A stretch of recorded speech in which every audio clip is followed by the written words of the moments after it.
The Department of Government Efficiency, also known as DOGE, securing two big court wins, with one judge restoring Trump's federal buyout program.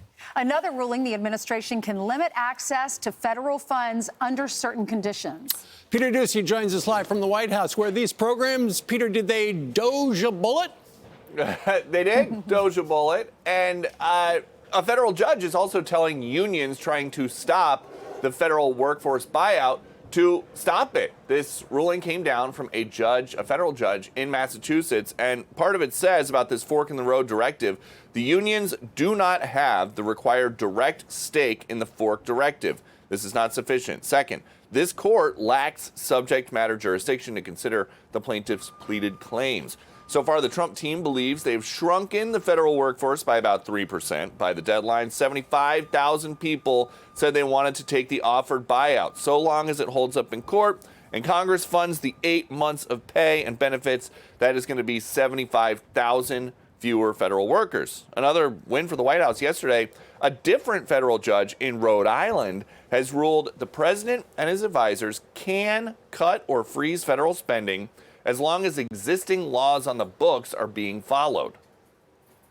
They're taking massive amounts of money and spending it on items. I went through a list of 200 expenditures that were made, and I found 3 that looked like they were reasonable. I want to commend Elon because he's done a fantastic. He doesn't need this. You know, he's abused by you people every day. He's found more things than anybody could find. I think he's got the credibility to do it. I know he does. President Trump said he's going to have a press conference about this at some point later on today. We would expect that to be just what he thinks the highlights of DOGE are, because there's a lot that they have been doing. DOGE says they canceled 58 contracts worth $150 million just yesterday. Back to you. Hey, Peter, real quick. I know Elon and the president are pals. Why is Elon paying Donald Trump $10 million?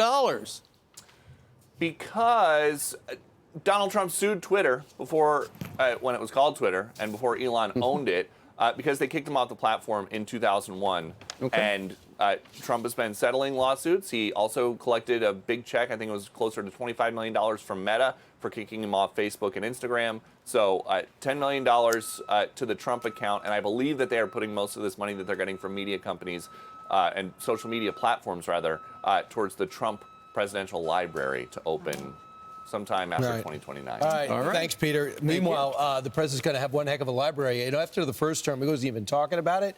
Now, by this one, I think it's going to be the nicest one. I could see him going into total. I wonder where it would be. Well, see, that's the question. Would it be here in New York, or would it be? I bet it'll be in Florida. And I bet the'll be or in New Jersey. Remember, he has said he loves New Jersey. He has said he wants to be buried at Bedminster in New Jersey, really? his golf course. I didn't know that either.